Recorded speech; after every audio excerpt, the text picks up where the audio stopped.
como lo hicimos en la hora de los testimonios, por la manera como Él se mueve, cuando realmente lo buscamos en espíritu y en verdad.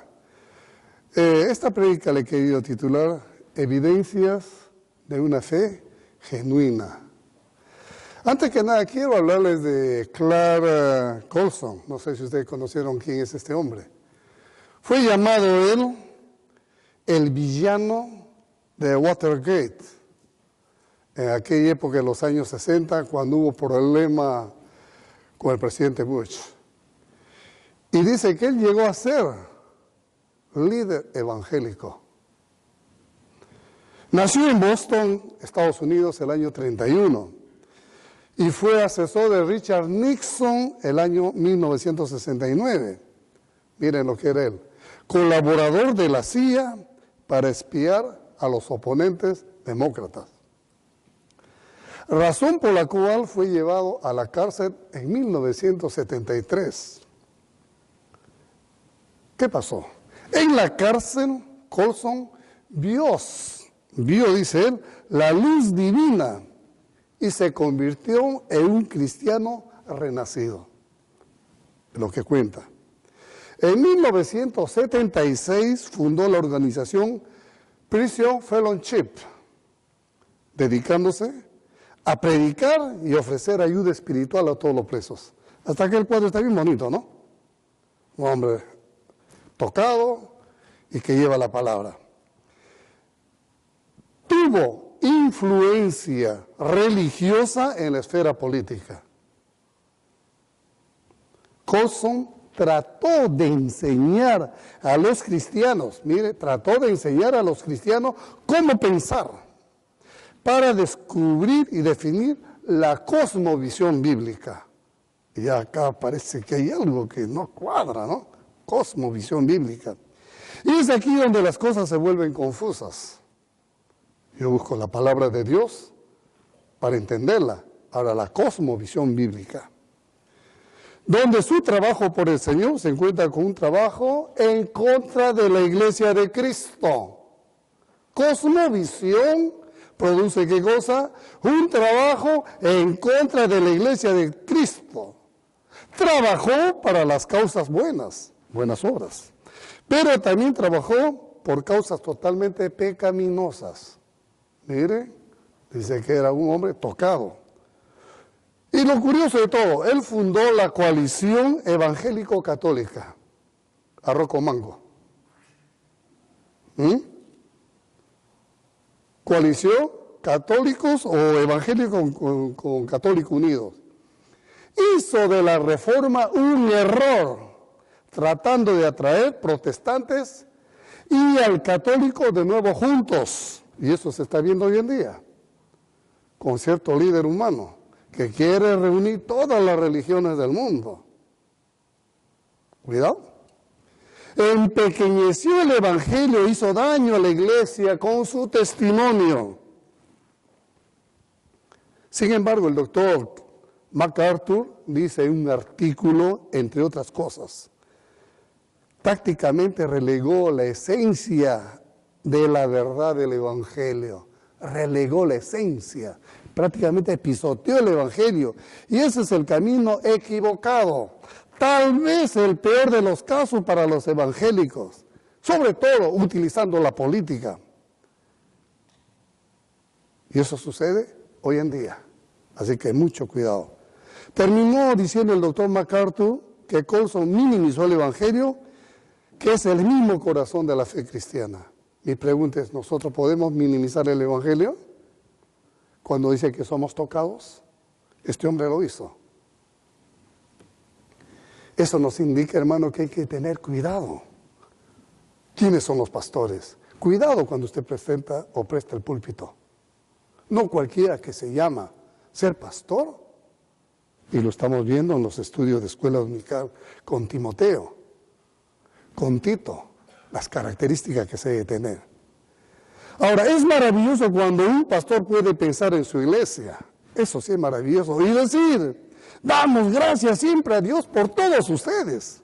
Y vemos que acá el apóstol Pablo en su carta dice, exactamente, damos gracias a Dios por todos ustedes. Esto esto es hermoso. Cuando nosotros nos acordamos y damos gracias a Dios. ¿Por qué es que Pablo es que daba gracias a Dios por todos ustedes? Vamos a incluirnos. Porque amaba. Amaba a Dios y amaba a los hermanos de Colosas. En este caso podríamos decir, amaba a los hermanos de Misisaga. Y estos hermanos, aunque a muchos les parezca raro, estaban en el corazón de Pablo. Y él sí se preocupaba por el bienestar personal, el bienestar espiritual, diría, de todos ellos. Y por eso qué bueno es cuando Daniel nos dice, vamos a tomar un tiempo de acción de gracias y podamos decir nosotros, yo doy gracias a Dios por el crecimiento espiritual de mi hermano tal o de mis hermanos. Eso sí glorifica a Dios. Pablo empezó a predicar a Cristo en la sinagoga. Y esto es bueno. Y creyeron muchos, dice, y se juntaron para venir a él. Cuando nosotros vemos el libro de Hechos en el capítulo 17, vemos muchas cosas acá. Dice que algunos creyentes creyeron y se unieron a Pablo y a Silas, y juntamente con una multitud de griegos temerosos, y muchas mujeres piadosas buscaron al Señor. Pero sin embargo también nos dice en este Hecho 17 que hubo gran número de griegos, mujeres, que vinieron y se convirtieron. Mire lo que hace cuando nosotros buscamos al Señor. Pero sin embargo también en este libro, el capítulo 17, nos habla que hubo alboroto en la ciudad, porque quería enseñar el mensaje Pablo. Siempre la palabra de Dios parece mentira, también causa alboroto en muchos. Incluso en este Hecho 17 habla que Jackson había recibido a todos ellos y actuaba de una manera tal, pero fue preso por llevar la palabra de Dios. Y también nos hablan que acá Pablo mismo fue y Silas presos. Se dan cuenta que a veces llevar la palabra de Dios hay consecuencias. Pero la tenemos que llevar, hermano, porque nosotros vamos y actuamos bajo la voluntad y el poder del Espíritu de Dios. Ahora, en este capítulo se nos dice qué clase de iglesia dejó en esta perversa ciudad. Las características de esa iglesia nos ayudan a examinar nuestras actitudes a nosotros. Cuando vemos que una iglesia es perversa, una iglesia es mala, o una iglesia es buena, debemos de llevarlo a ver qué características yo tengo en mi caminar como creyente. ¿Me identifico? Y la otra pregunta que me podría hacer es, ¿estoy contribuyendo a que la iglesia en la que el Señor me ha plantado, estoy yo sirviendo? ¿Doy frutos dignos de arrepentimiento en la iglesia en la cual ahora trabajo? ¿O estoy entornillado en la banca sin hacer nada? A manera de recordar la palabra iglesia, dice que en el griego significa eclesia y significa un grupo llamado a algo. ¿A qué ha sido llamado usted? Nosotros primero hemos sido llamados al arrepentimiento, ¿verdad? Y con el tiempo llamados a servir. Entonces la iglesia de Cristo no es un club social, no es un organismo espiritual compuesta de gente a quien Dios ha llamado así nomás. No, dice que es un grupo sí llamado de las tinieblas a la luz admirable de Cristo. Esa es la iglesia de Cristo. Nosotros, atraídos de lo peor a su luz admirable, nos ha limpiado para poder ser usados en el momento que el Señor quiere. Entonces, hermano, acá Pedro, por otro lado también cuando habla acerca de qué es la iglesia, nos dice algo especial, hermano. Iglesia es usted, es usted, es usted, somos nosotros. Pero vosotros, dice, cuando considera lo que es iglesia, sois linaje escogido. ¿Qué somos? Linaje escogido. Somos real sacerdocio. Somos nación santa. Somos pueblo adquirido para la posesión. Dueño de Dios. Y no queda ahí, hay una razón, a fin de que anunciemos las verdades del Evangelio. Eso lo vemos en 1 de Pedro 2:9. Eso es lo que es la iglesia. Entonces vemos, hermano, no es lo que muchos piensan que la iglesia es un edificio, no lo es. ese grupo de creyentes dispersos en todo el mundo para llevar el Evangelio a aquellos que no lo conocen. La iglesia entonces está en este mundo, sí, pero no es de este mundo. Eso es lo que encontramos en Juan 15, 19. Y nos dice que nosotros somos iglesia. Estamos en este mundo, pero no vivimos al estilo del mundo. Y no andamos según el mundo, según la manera como quiere atraernos el mundo. Y la iglesia dice que está en guerra todo el tiempo contra las potestades del mal. Recuerde, hermano, usted desde el momento que aceptó a Cristo como su Señor y su Salvador, está en guerra todo el tiempo. Ya que este pasaje, Dios envió a Pablo y a Silas a Tesalónica con la palabra de Él, con su palabra. Y dice en el contexto que lo tenemos, la gente oyó la palabra de Dios. Y dijo, oh, qué bueno, predica este hombre. No, hubo acción. Primeramente se arrepintieron. Y al arrepentirse fueron salvos.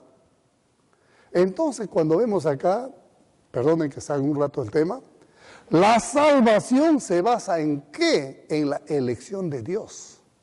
Dios es el que antes que estuviéramos en el vientre de nuestra madre, Él ya sabía quién le iba a aceptar y quién le iba a rechazar.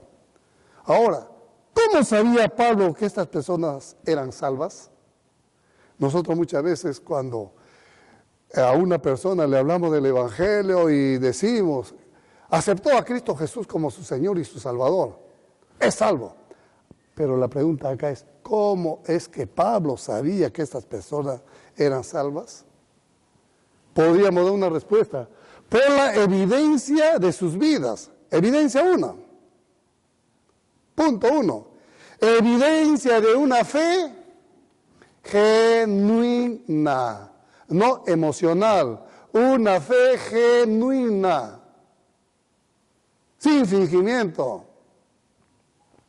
Dice que ellos recibieron la palabra en mucha aflicción.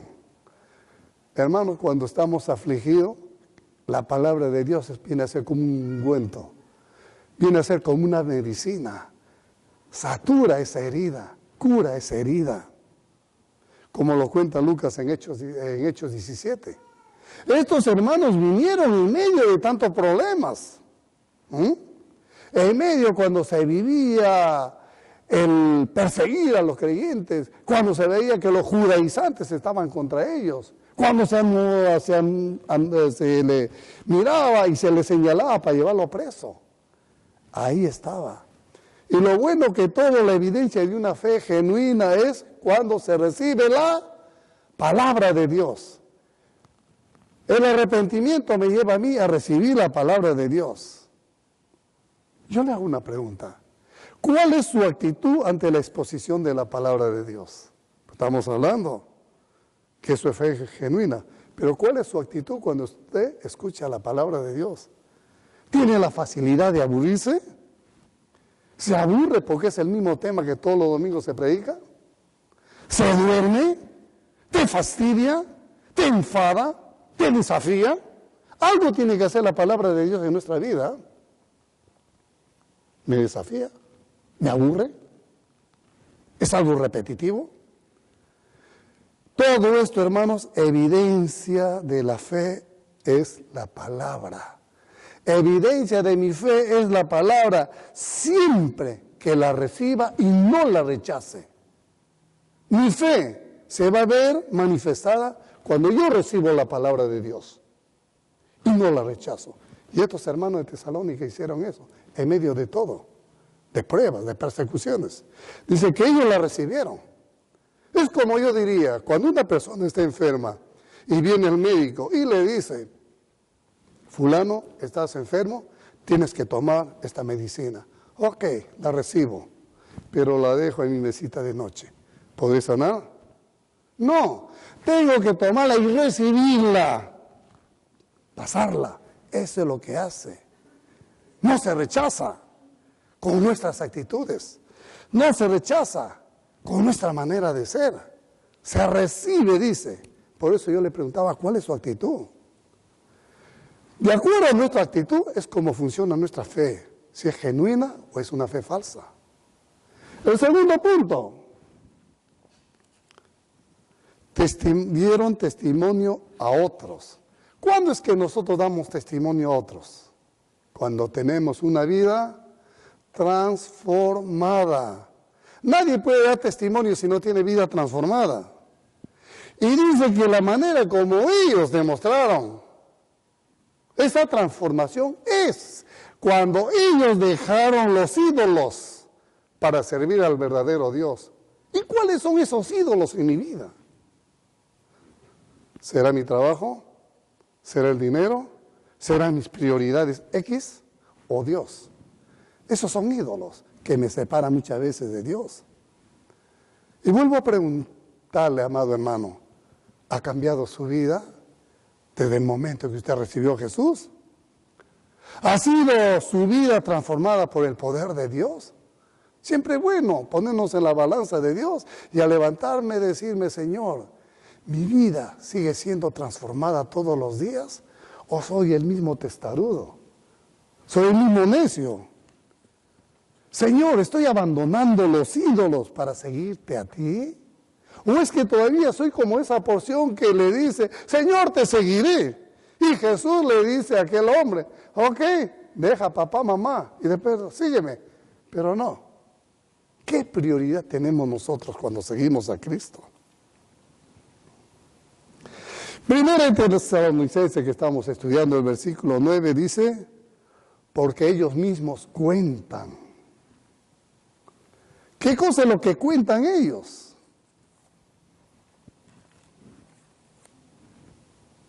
Cómo se convirtieron de los ídolos a Dios. ¿Para qué? Para servir al Dios vivo y verdadero. Qué interesante es ver cuando acá Pablo dice que ellos mismos cuentan cómo vinieron a Él para servirlo. No para ser servidos, sino para servirlos al Señor. Hermanos, un tercer punto que podríamos ver acá es un continuo arrepentimiento por el mal obrar. ¿Y ahora qué pasó? La fe de ellos produce buenas obras. Cuando el Señor nos toca a nosotros y realmente venimos al arrepentimiento y Jesús es Señor de nuestras vidas, produce fe y eso produce buenas obras. Y se produce trabajo de amor y produce paciencia. ¿Verdad? Es lo que estamos viendo acá en lo que dice el versículo 3. Teniendo presente sin cesar de nuestro Dios y Padre, por vuestras obras de fe, dice, vuestro trabajo de amor, la firmeza de vuestra esperanza en nuestro Señor Jesucristo. Obras de fe. Cuando la persona genuinamente confía en Cristo, esa fe, créanme, que se muestra por las obras. Cuando yo confío en Jesús, hay transformación, hay cambio, hay frutos. Las obras, siempre hemos dicho, las obras no salvan. Pero la fe sin obras no es una fe que salva. La verdadera fe cristiana trae como resultado, ¿qué cosa? Vida cambiada. Por sus frutos lo conoceréis. Y eso lo dice bien claro Santiago 2, 14 al 16. Nosotros cuando somos tocados por la palabra de Dios, tenemos que hacer ese cambio por esa obra de fe. Y segundo, tenemos un trabajo de amor como acá Pablo lo dice. Las personas no salvas viven para sí mismas, pero nosotros tenemos esa diferencia, vivimos para el Señor. ¿Y por qué decimos esto? Efesios, el capítulo 2, 1 y 2, nos recuerda de dónde el Señor nos sacó. Bien claro dice que en otros tiempos éramos hijos de ira, éramos extraños a la palabra, éramos ajenos a la voluntad de Él, pero cuando somos tocados por el Señor las cosas cambian. Entonces vemos acá, amados hermanos, que el verdadero creyente está dispuesto también a trabajar por amor al Señor, en gratitud a lo que Él hizo por nosotros. Y lo interesante de todo, tiene un nuevo motivo: amar a Cristo y amarnos los unos a los otros. ¿Ese no es el verdadero evangelio? Que hay un motivo, hay un cambio. Primeramente, Cristo viene a ser el amor de mi vida, todo el tiempo. Es como cuando uno está enamorado de ese primer amor, que lo dice 1 Corintios. Ahora es Él en todo. Y Hebreos 10, entre los versículos 23 al 25, bien claro nos dice el autor: mantengamos firme la profesión de nuestra esperanza. ¿En qué forma? Sin vacilar. En una palabra te dice: mantén firme tu esperanza, firme. Porque fiel es el que prometió. Tengo que mantenerme firme, porque Dios no es mentiroso, es fiel lo que Él prometió. ¿Y qué es lo que prometió? Que un día nosotros estaremos en la gloria de Dios, viviremos vidas hermosas tal vez ahí en la eternidad. Pero nos dice: considerémonos cómo estimularnos unos a otros, y siempre en amor y las buenas obras. Y no deja ahí. Hay algo más. No dejando de congregarse como muchos tienen por costumbre hacerlo. Va más allá. Porque a veces tenemos ese error, ¿no? Ayer sábado tuvimos una actividad en la iglesia, tal vez un taller, y domingo, ¿para qué voy a venir y me tomo vacaciones? No, no es así. No es así, amado hermano. A veces la palabra de Dios duele. No nos gusta que nos digan estas cosas, pero es la palabra de Dios. No nos hace sentir bien, nos hace sentir mal. Y acá nos exhorta a que estemos unos a otros más cerca al Señor. Y para poder tener eso, dice que tenemos que tener firmeza de nuestra esperanza. Bien claro. Firmeza de esperanza. ¿Por qué? ¿Quiénes no tienen esperanza? Los perdidos. Los que no conocen a Cristo, los que no han saboreado quién es Jesús en sus vidas. Pero nosotros sí lo hemos saboreado. ¿Por qué? Primeramente porque estamos firmes en medio de pruebas, en medio de tribulaciones, en medio de enfermedades, en medio de los problemas que pueda venir a nuestras vidas, como estos hermanos de Tesalónica.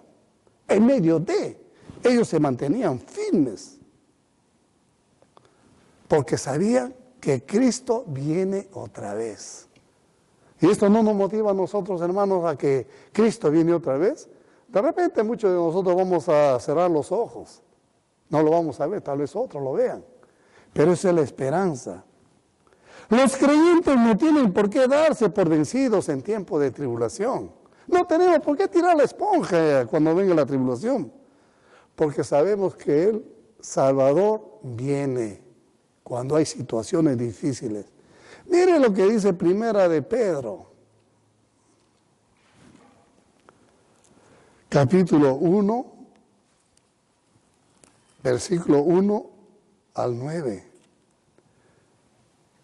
Primeramente dice: tened por sumo gozo, hermanos míos, el que os halléis en diversas pruebas, sabiendo que la prueba de vuestra fe produce paciencia, y que la paciencia de tener su perfecto resultado, para que seáis perfectos, en una palabra, maduros y completos, sin que os falte nada. Pero si alguno de vosotros se ve falto de sabiduría, que le pida a Dios, el cual da abundantemente y sin reproche le será dado. Pero el que pide con fe, sin dudar, porque el que duda es semejante a las olas del mar, impulsados por el viento y echados de una parte a otra. No piense, pues, ese hombre que recibirá cosa alguna del Señor, siendo hombre de doble ánimo, inestable en todo camino. Así que cuidado. pero el hermano de condición humilde se gloríe en esa posición. Y podemos seguir leyendo más, pero eso es lo que nos dice la palabra de Dios. Y si vamos a agarrar, por ejemplo, el mismo Pedro, si vamos al versículo 9, al capítulo 4, miren lo que dice. El versículo 4, del 12 al 16, nos dice: amado, no os sorprendáis del fuego de prueba. Habla nuevamente de prueba. En prueba que en medio de vosotros ha venido para probaros, como algunos, cosa extraña, os estuviera aconteciendo.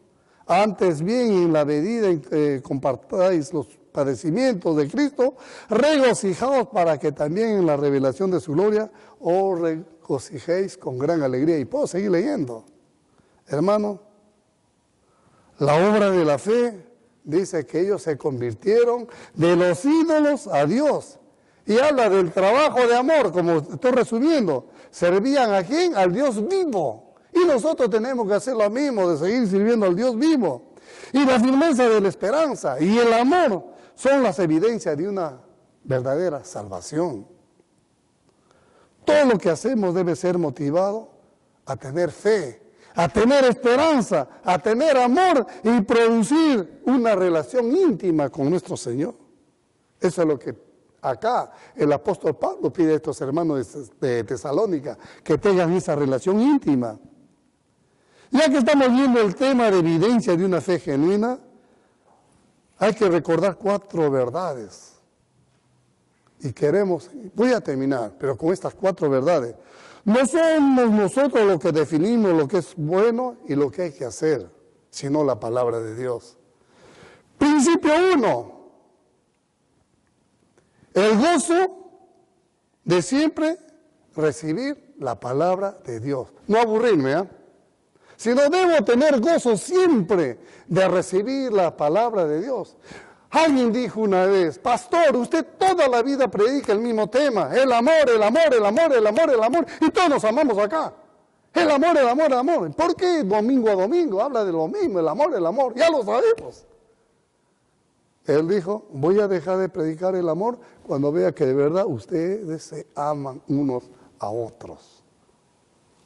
Exactamente. El instrumento es la persona de Dios que Él elige. El asunto no es tuyo, el asunto no es mío.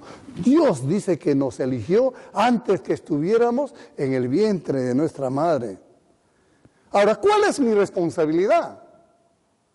Vuelvo a repetir, mi responsabilidad es recibir su palabra, no rechazarla. Y no distraerme por la persona que expone la palabra. Porque muchas veces también podemos ver eso. Wow, ¿cómo se viste este hermano? Está bien guachafo. Mire, ese saco no juega con el pantalón. No, debo de gozarme con la palabra, hermanos. Mi responsabilidad es recibir la palabra de Dios como lo hicieron estos hermanos de Tesalónica. Dice que la recibieron con agrado, con amor. Hay un principio 2. De a poquito, el 2. El resultado de haber recibido la palabra de Dios, ¿qué cosa es? Cambio. Es un fruto espiritual. Este yo, que antes lo tenía conmigo, ya no debe existir. Debe haber cambio en mi vida. Ese yo no lo produzco, lo produce el Espíritu de Dios, ese cambio. Los frutos del Espíritu lo produce Él. Y esto, créame, amado hermano, ese cambio es resultado de recibir la palabra de Dios y resultado de permanecer en Cristo Jesús todo el tiempo, como lo dice Juan 15. No dice que nosotros solamente, Él es la vid y nosotros somos los pámpanos.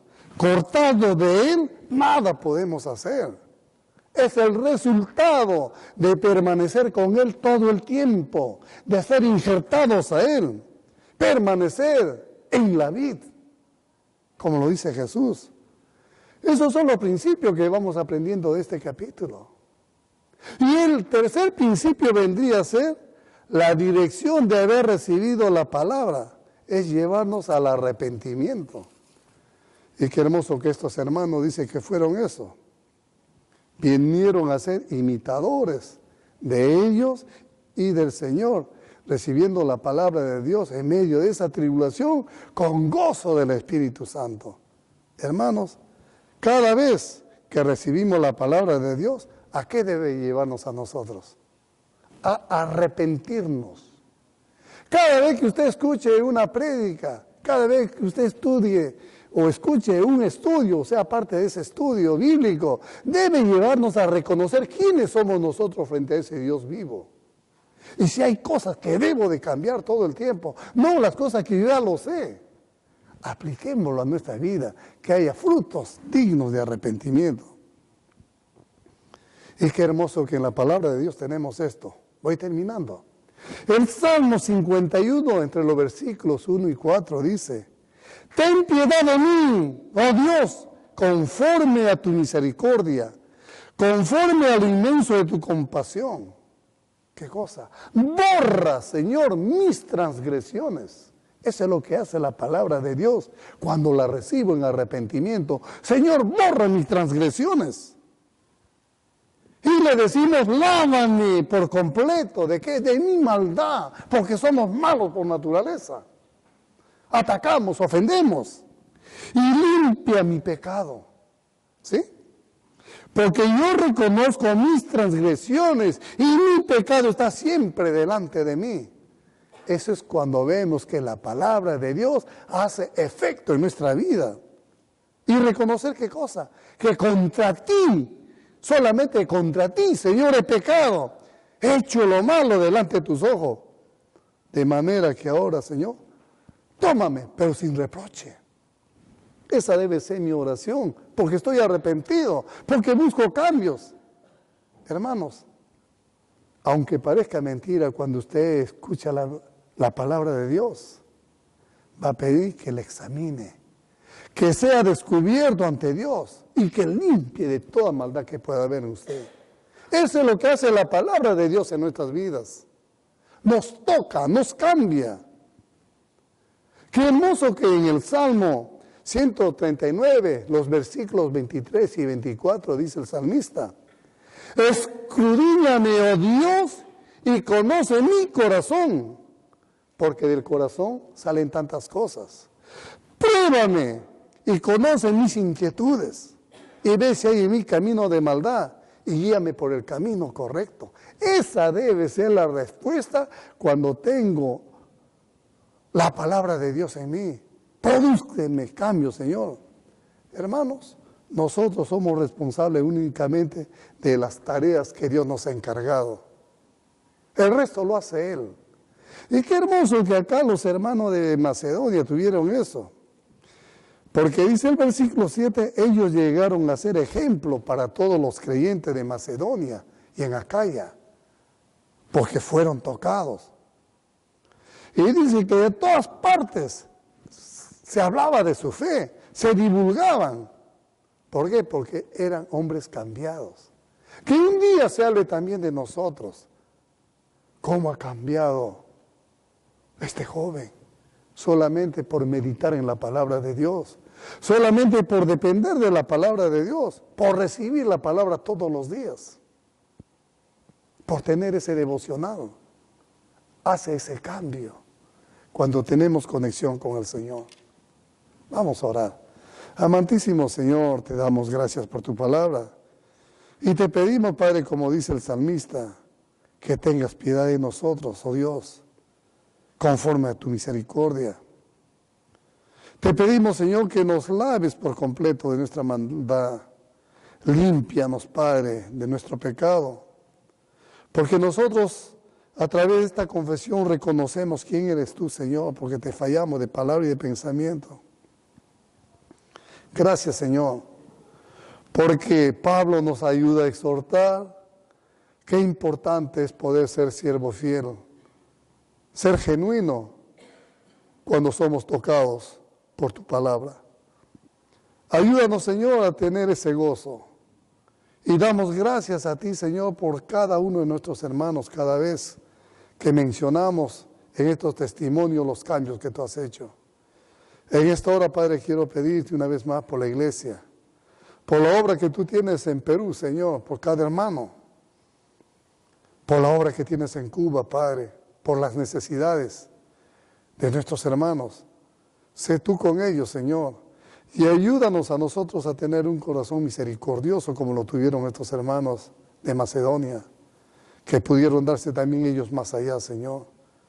Ayúdanos a ser agradecidos y a ver que un día tú vienes, Padre, y vienes con poder para trasladarnos a tu luz admirable.